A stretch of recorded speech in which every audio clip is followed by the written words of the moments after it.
En el rellano del edificio, con mis cajas abiertas y 3 vecinos mirando, mi hermana mayor anunció que yo ya había recibido suficiente y que el alquiler atrasado de 200 euros se resolvía hoy mismo, a las 19:40.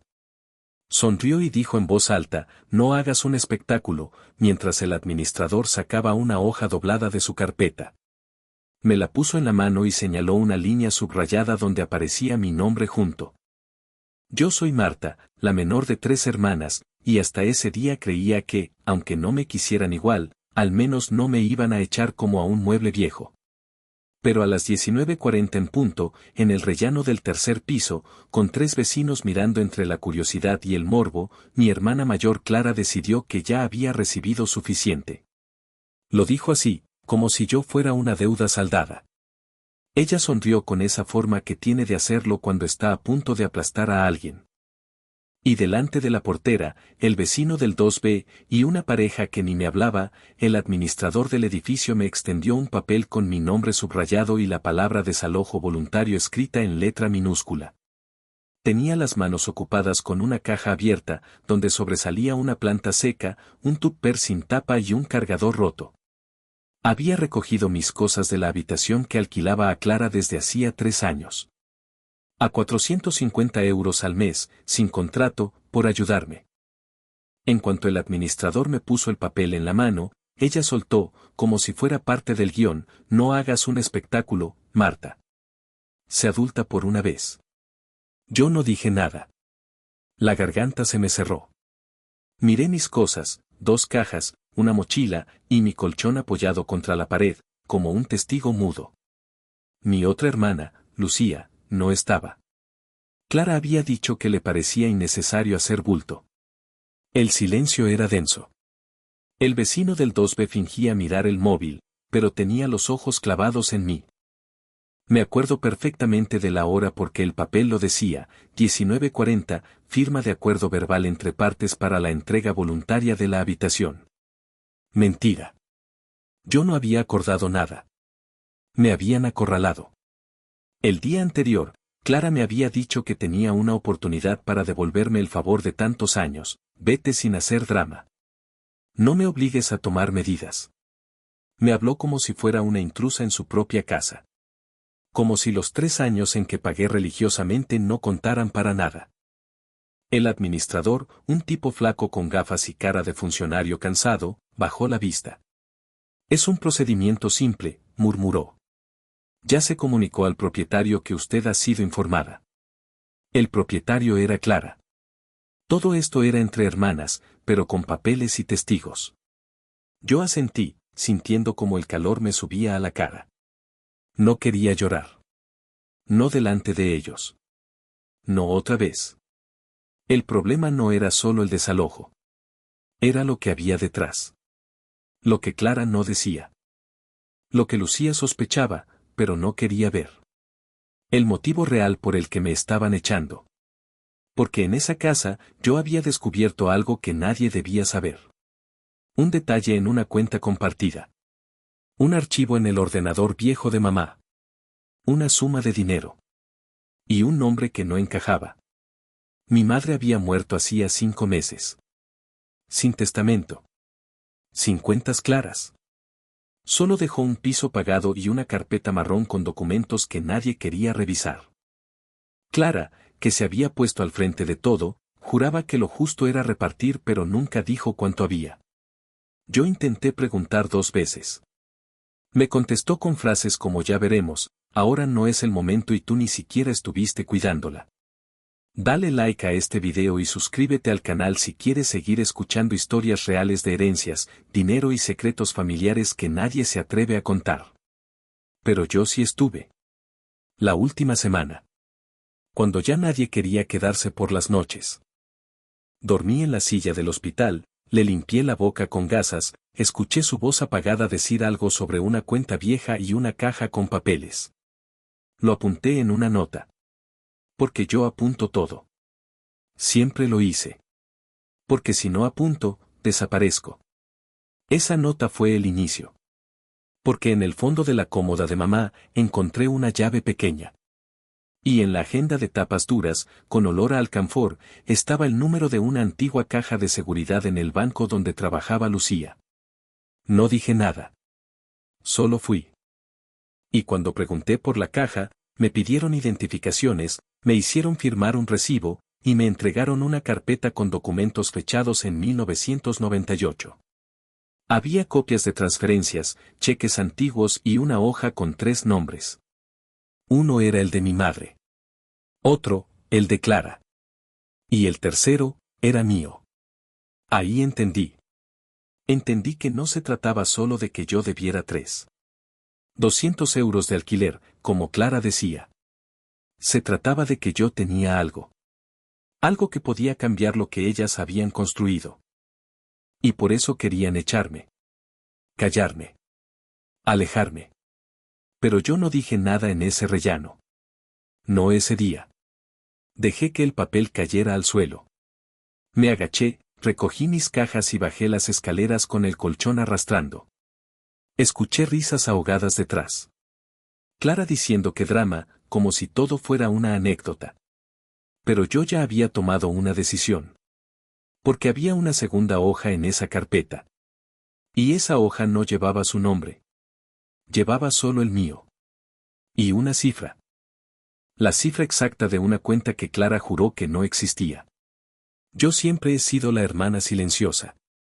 La que trabaja en lo suyo, no se mete con nadie y va con la cabeza baja para no molestar. Tengo 33 años, soy auxiliar administrativa en una gestoría pequeña en Vallecas. Mi jornada es de lunes a viernes, de 9 a 14 y de 16 a 19, y a veces también los sábados por la mañana cuando hay cierres. Cobro 120 euros netos al mes, sin pluses, y nunca he pedido una baja ni he llegado tarde. Ni una vez. Llevo viviendo en Madrid desde los 22. Primero en pisos compartidos, luego en habitaciones, y los últimos 3 años alquilando una de las 2 habitaciones del piso de mi hermana Clara, en Lavapiés. Cuando me la ofreció, me pareció una bendición. Solo 450 euros al mes, sin fianza, entre hermanas, dijo. Al principio fue así. Pero al poco tiempo empezaron los comentarios. Que si yo no ayudaba con la compra. Que si usaba mucha lavadora. Que si no ventilaba bien la habitación. Cosas pequeñas, pero constantes, como gotas que no paran. Clara tiene 38 y siempre fue la que mandó. La lista, la fuerte, la que llevó las cuentas de mamá cuando enfermó. Lucía, la del medio, vive en Granada desde hace 10 años. Es profesora en un instituto, tiene su vida y no se mete mucho. Yo era la que vivía más cerca de mamá, pero Clara era la que tomaba todas las decisiones. Cuando a mamá le diagnosticaron cáncer de páncreas, nos repartimos turnos de visitas al hospital, pero Clara siempre decía que ella era la única que hacía todo. Y lo repetía tanto que nos lo creímos. Incluso yo. Después de la muerte de mamá, todo cambió. No solo porque se fue ella, que era el único pegamento que nos unía, sino por lo que dejó atrás, su piso. Un tercero sin ascensor en Pueblo Nuevo, antiguo pero bien cuidado. Lo había pagado con años de esfuerzo y sin pedir nada a nadie. No dejó testamento. Lo hablaremos entre nosotras, dijo Clara en el tanatorio, cuando todavía no se habían enfriado ni las flores. Yo asentí. No era el momento de discutir. Pero pasaron semanas. Luego 2 meses. Y Clara no decía nada. Yo preguntaba con cuidado. ¿Has mirado lo del piso? ¿Sabemos si hay alguna cuenta pendiente? Y siempre respondía con evasivas. Estoy en ello. No hay prisa. Ya lo arreglaré. Incluso una vez dijo, tú tranquila, que no hay nada que repartir, mamá no tenía casi nada. Esa frase me dejó un nudo. Porque yo recordaba bien la frase que mamá me dijo una madrugada en el hospital, en la cómoda hay algo importante. Una llave. Tú sabrás cuándo.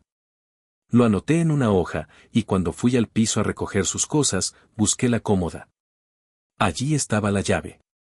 No era de casa. Era pequeña, de metal pesado, con una etiqueta blanca que decía caja C3. Me temblaron los dedos. No le dije nada a Clara. Fui directamente a la sucursal que aparecía en una libreta antigua que mamá tenía guardada con sus papeles médicos. Cuando di mi DNI, el empleado consultó el sistema, me miró 2 veces y me pidió que esperara. Luego me hicieron firmar un formulario y me entregaron una carpeta sellada. Me la llevé a casa. No la abrí en el banco. Me daba miedo. Esa misma noche, abrí la carpeta en mi habitación. Dentro había documentos bancarios de finales de los 90, papeles de transferencias internas y una hoja con 3 nombres, María Gómez, mamá, Clara Gómez, mi hermana y el mío. Al final, una cifra, 18.240 euros. Había sido una cuenta de ahorro compartida entre las 3, con movimientos esporádicos hasta el año 2004. Después, solo intereses. La última anotación era de 3 meses antes de la muerte de mamá. Un retiro de 15.000 euro, hecho por C. Gómez. Mi hermana. Ahí supe que había algo más. Porque Clara nunca mencionó esa cuenta. Y en el hospital, cuando mamá ya apenas hablaba, me susurró, no dejes que se pierda. Lo guardé para ustedes. Yo pensé que hablaba de su anillo o de los álbumes de fotos. Pero hablaba de esto. De ese dinero. Desde entonces, todo cambió en mí. Me volví torpe, callada, insegura. Porque no sabía cómo enfrentarlo. No sabía si era legal, si era robo, si era abuso de confianza o solo un malentendido. Intenté preguntarle a Clara con disimulo. Mamá tenía algo guardado, ¿verdad? Me miró de reojo y dijo, ¿qué vas a saber tú? Tú llegaste cuando ya todo estaba hecho. Esa frase me dio un empujón. Entendí que ella se sentía dueña de todo. Y que yo, para ella, era una molestia. Semanas después, me dijo que el piso que compartíamos le hacía falta. Que necesitaba espacio para una nueva etapa, que no podía seguir sosteniéndome. Le recordé que yo pagaba puntualmente. Me respondió con frialdad, eso no cubre ni la mitad de lo que deberías. Me debes 3.200 euros si contamos atrasos y servicios. Me quedé helada. Nunca hubo atrasos. Nunca dejó de cobrarme. Pero no quise discutir. Pensé que era un arranque. Hasta que me llegó un mensaje de WhatsApp, el martes a las 19:30 lo hablamos. Trae tus cosas recogidas. No se trataba solo de dinero. Se trataba de castigo. De silencio. De borrarme como si yo fuera una intrusa. Todo porque encontré una verdad que no debía encontrar. Y ahora, tenía 2 cajas, un colchón y un papel con mi nombre en una línea subrayada. Pero también tenía la hoja. La que guardé en el sobre marrón. La que decía cuánto retiró Clara. La que podía poner todo patas arriba si me atrevía a usarla. Y me estaba empezando a atrever. Lo que ocurrió esa tarde fue una mezcla de teatro familiar, venganza personal y estrategia legal. Clara sabía lo que hacía. Desde el tono con el que me citó hasta la elección exacta de las 19:30, sabiendo que a esa hora muchos vecinos ya están en casa. Quería que doliera. Que quedara claro que la menor de las Gómez era una carga, una vergüenza que ella tenía todo el derecho de sacar de su vida. Yo aún tenía la esperanza, ingenua, de que se tratara solo de una charla fuerte. Pero cuando abrí la puerta y vi al administrador de la comunidad con su carpeta bajo el brazo, supe que no era una conversación. Era una sentencia. El pasillo olía a lejía. Clara ya había limpiado. A conciencia. Como si quisiese borrar todo rastro de mi paso por allí. Ni una taza mía en la cocina. Ni una toalla. Todo estaba ya en mis cajas. Las había bajado antes, intentando no hacer ruido. Pero Clara sí hizo ruido. Bajó las escaleras con su bolso caro colgando del brazo, su blazer beige perfectamente planchado, su sonrisa en modo protocolo. Detrás de ella, el administrador. Y justo detrás, la portera y el vecino del 2B. Aquí estamos, dijo Clara en voz alta, como si presentara una reunión. Me miró directamente, vamos a resolver esto de forma civilizada. Por favor, sin escenas. Yo no contesté. El corazón me latía tan fuerte que oía mis propios pulsos en los oídos. El administrador, un hombre enjuto con gafas empañadas por el frío de la calle, sacó una hoja de la carpeta. Señorita Gómez, dijo, dirigiéndose a mí, sin saber que ese apellido ya pesaba como una piedra, este documento es un acta de entrega voluntaria de la habitación que ocupaba en calidad de subarrendada. Yo no subarrendé nada, alcancé a decir, por fin. Clara es mi hermana. Y yo he sido muy paciente, interrumpió ella. Pero ya basta, Marta. Lo sabes. No puedes seguir aquí. No pagaste lo que debías. Y además. Y aquí bajó la voz, con esa falsedad suave que usa cuando quiere quedar bien delante de otros, esto ya no es sano para ninguna de las dos. Me ardió la cara. Respiré. Intenté no temblar. Me acerqué a la hoja y la leí. Era una declaración estándar de entrega de la habitación, con fecha, hora y espacio para mi firma. Mi nombre estaba subrayado. El administrador señaló el lugar. Es solo un formalismo, si puede firmar aquí, por favor. Miré a Clara. Tenía esa expresión serena de quien ya ganó. Lo que no sabía era que yo llevaba en el bolso una copia de la hoja que encontré en la caja de mamá. Con la firma de ella, con la cantidad retirada. Todo legal. Todo con fecha. Había ido a la gestoría donde trabajo y pedí que me ayudaran a escanearlo en calidad alta. El encargado de contabilidad me dijo, esto es delicado. Si tienes que usarlo, que sea con un abogado. Yo le agradecí. Y no dije más.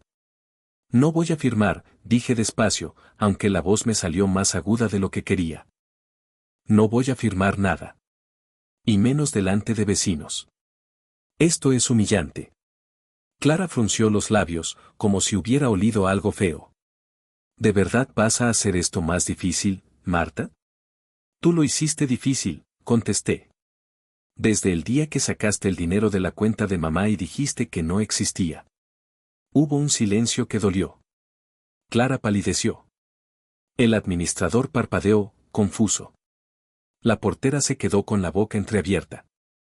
Y el vecino del 2B, ese que nunca saluda, alzó las cejas como si acabara de presenciar un accidente en cámara lenta.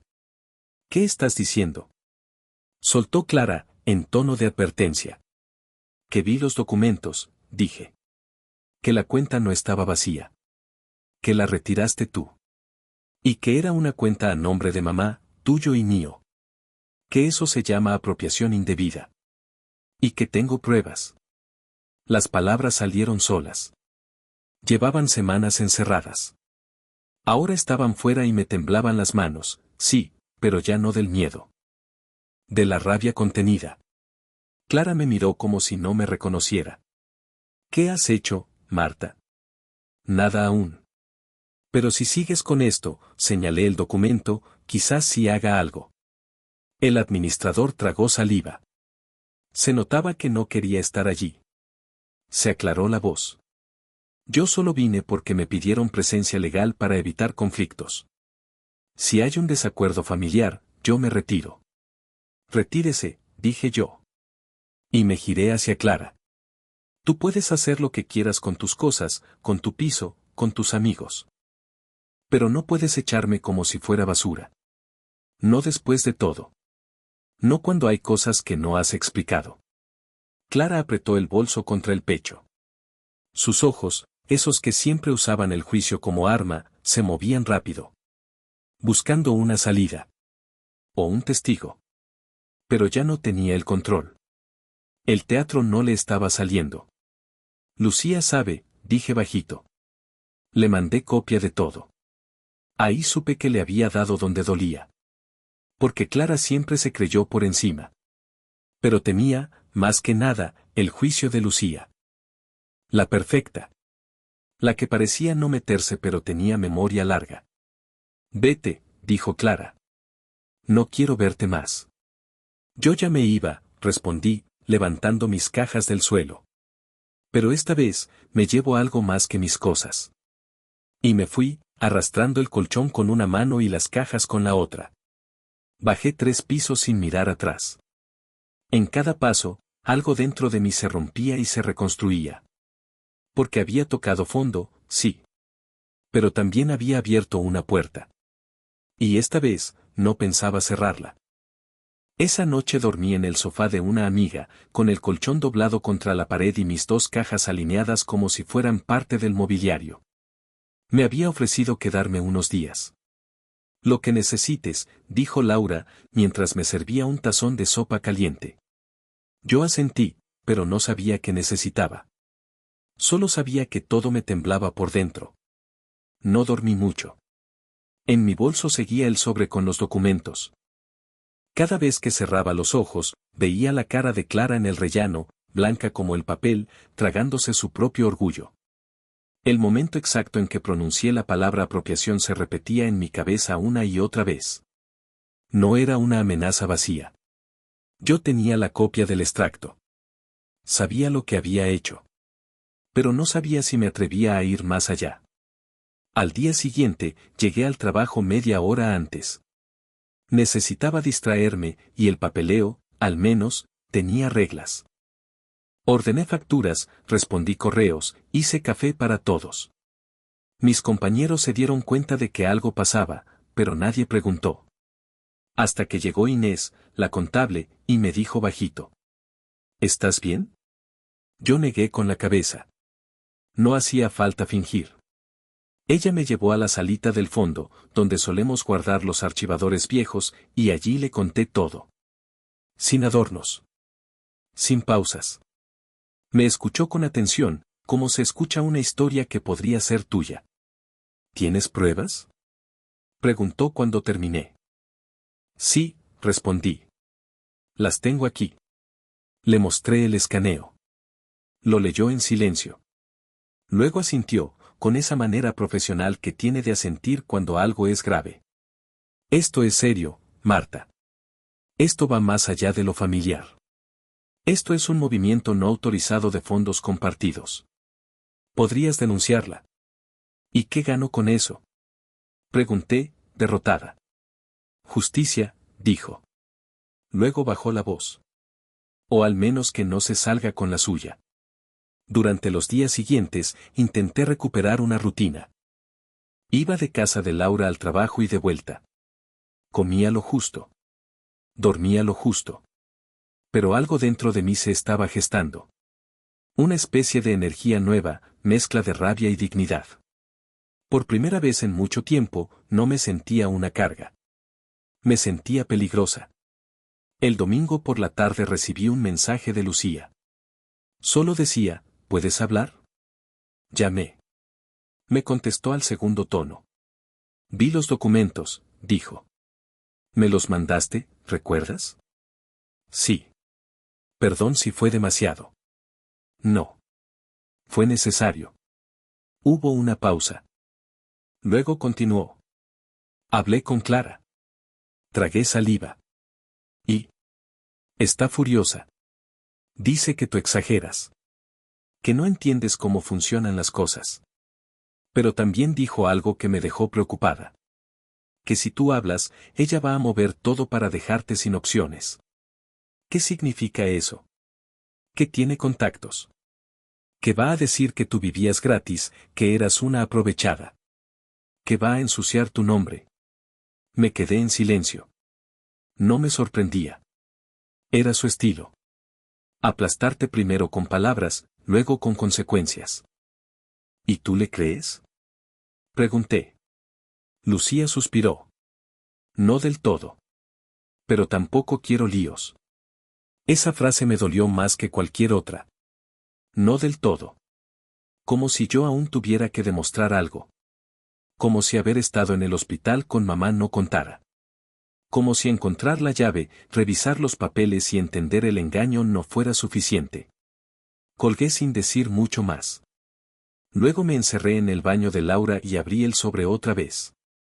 Leí línea por línea. Había una transferencia concreta, 15.000 euro, retirados por Clara 2 meses antes de que mamá muriera. Había una firma. Un sello. Todo estaba ahí. Y de pronto supe lo que tenía que hacer. A la mañana siguiente pedí cita en una asesoría legal de barrio. Una compañera de la oficina me había dado el contacto. No te van a cobrar la primera consulta, me dijo. Y así fue. Un abogado joven, con gafas y camisa arrugada, me escuchó en silencio. Le mostré los papeles. Leyó, murmuró algunas cosas, tomó notas. ¿Y esto nunca se declaró en la herencia? No, dije.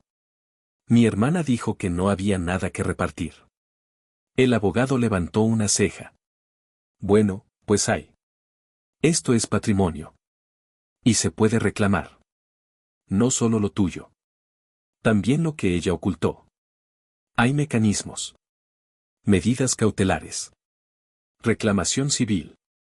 Lo importante es tener las pruebas. Las tengo. Entonces estás en tu derecho. No te voy a mentir, es un proceso lento y emocionalmente desgastante. Pero puedes hacerlo. Y si decides no hacerlo, al menos sabrás que no es porque no podías, sino porque no quisiste. Salí de ahí con un nudo nuevo en el pecho, pero también con una certeza, esta vez iba a elegir yo. No iba a reaccionar. Iba a actuar. Porque lo que Clara no sabía era que no solo se trataba de dinero. Se trataba de mamá. De su voluntad. De su confianza en mí. Y yo no iba a dejar que su voz se apagara con un no hagas un espectáculo. Esa tarde, envié un correo con el asunto, iniciamos reclamación por ocultación de patrimonio. Adjunté los documentos escaneados. Lo envié al abogado. Y a Lucía. No para vengarme. Para que supiera que esta vez, sí iba en serio. Me temblaron los dedos al apretar enviar. Pero al mismo tiempo, sentí algo que hacía años no sentía, fuerza. La notificación judicial llegó a casa de Clara 3 semanas después de que enviáramos la reclamación. Me lo confirmó Lucía por mensaje, le acaban de tocar el timbre. El administrador salió corriendo. A mí nadie me dijo nada directamente. Ni Clara, ni Lucía. El silencio fue su forma de respuesta. Pero el silencio, esta vez, jugaba a mi favor. Pasaron días. En la oficina me concentré como nunca. Dejé de dormir en el sofá de Laura y conseguí una habitación en un piso compartido en Arganzuela. Pequeña, sí. Con una ventana que daba a un patio interior sin sol, sí. Pero era mía. La pagaba yo. Y no tenía que agradecerle nada a nadie. Lucía me llamó por fin un jueves por la noche. Marta, tenemos que hablar. Habla. Fui a ver a Clara. Está mal. Muy mal. ¿Por qué me cuentas eso? Porque quiero que sepas que todo esto la ha sacudido de verdad. Y que mamá dejó algo más. Me quedé en silencio. ¿Qué cosa? Una carta.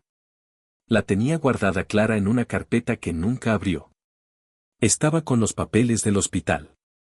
Pensó que era un informe más, pero hoy, por primera vez, se atrevió a revisar todo. La leyó delante de mí. Lucía tragó saliva. ¿Qué decía?